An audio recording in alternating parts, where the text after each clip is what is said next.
La posibilidad de un terremoto existió siempre, pero nadie sabía dónde ni cómo había de ser. Cuando llegó fue devastador. Cuando el presidente James E. Faust nos avisó a mi esposa y a mí que íbamos a ser transferidos a Lima, Perú, no imaginábamos que el 15 de agosto, apenas unos días después de nuestra llegada, seríamos testigos de un devastador terremoto. Más de 52.000 casas fueron destruidas por motivo de su extraordinaria magnitud.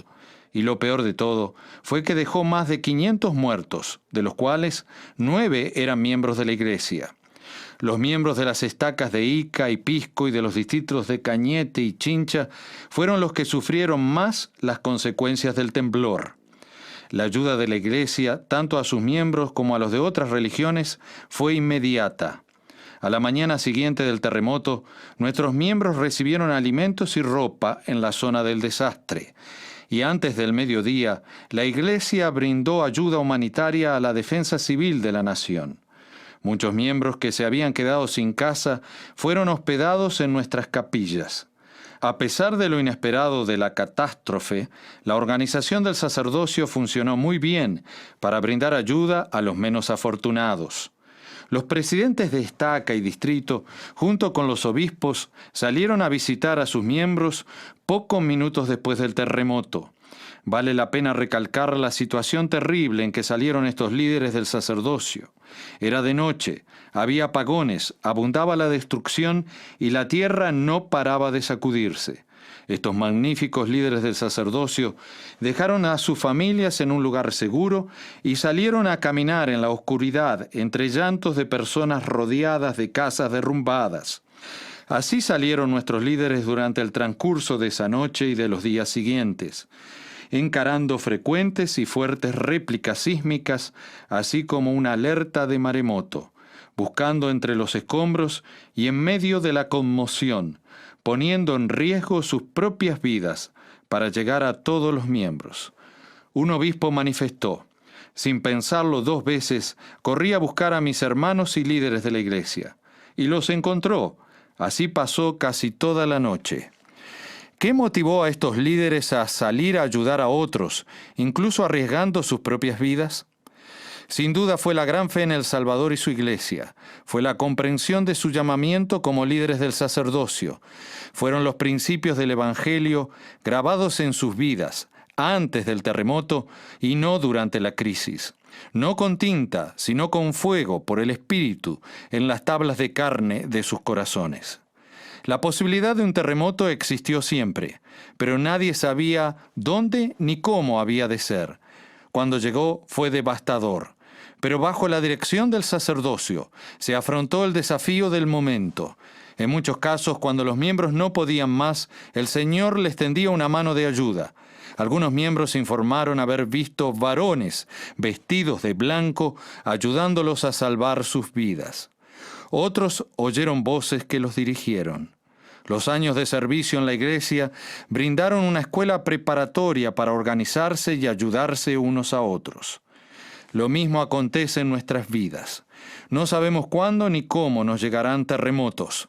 Probablemente no se tratará de movimientos telúricos literales como sucedió en Perú, sino que serán terremotos de tentaciones, de pecados o de pruebas, tales como el desempleo o una enfermedad grave. Hoy es el momento de prepararnos para cuando llegue este otro tipo de terremoto. Hoy es el momento de prepararnos y no durante la crisis. ¿Qué estamos haciendo hoy para grabar en nuestras almas los principios del Evangelio que nos sostendrán en el momento de la adversidad? Por ejemplo, ¿qué fue lo que sembró en su alma José, el que fue vendido a Egipto, para responder diciendo: ¿cómo pues haría yo este grande mal y pecaría contra Dios al evadir la presión de la esposa de Potifar que le incitaba a violar la ley de castidad? ¿O qué fue lo que sembró previamente Nefi en su alma para que ante un mandamiento de Dios pudiese responder: iré y haré porque sé? Lo que estos grandes líderes hicieron fue permitir al Espíritu escribir en sus almas los principios del Evangelio. Es algo que no acontece de un día para el otro. El exponer profundamente el alma a los principios de la rectitud tendrá una gran influencia en nuestra preparación para afrontar los sismos espirituales. Tal exposición se puede aumentar al meditar y al eliminar las malas influencias. Se arraigarán en nosotros los principios eternos a medida que nos demos el tiempo, no solo de leer las enseñanzas de los profetas y las Escrituras, sino también de meditarlas con espíritu de oración.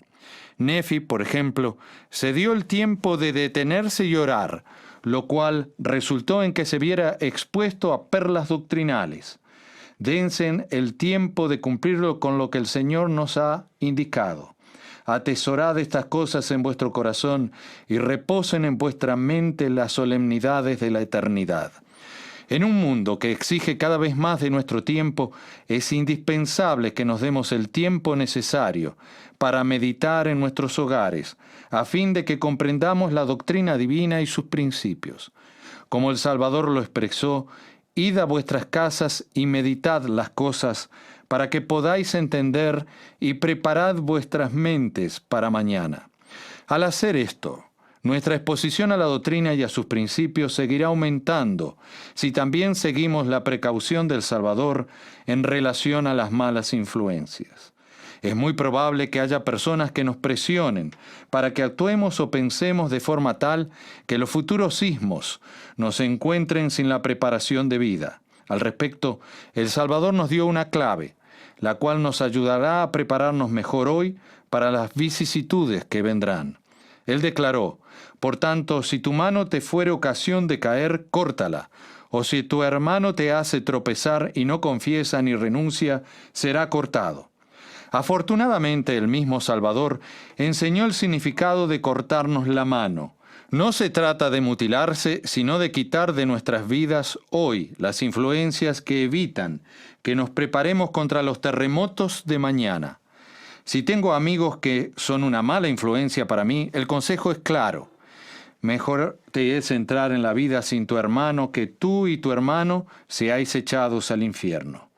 El Señor aplicó este mismo principio cuando advirtió a Nefi que se apartara de sus hermanos que se habían tornado una influencia peligrosa. Por extensión, este cortar no solo se aplica a los amigos, sino a toda influencia mala, ya sean programas de televisión, sitios de internet, películas, publicaciones, juegos o música indebidos. Grabar este principio en nuestras almas nos ayudará a resistir la tentación de ceder ante cualquier mala influencia. El aumentar nuestra exposición a la doctrina y sus principios nos convertirá en poseedores del sacerdocio con valores del Evangelio muy arraigados. Estaremos más preparados para afrontar los terremotos que llegarán sin previo aviso y en el momento menos esperado.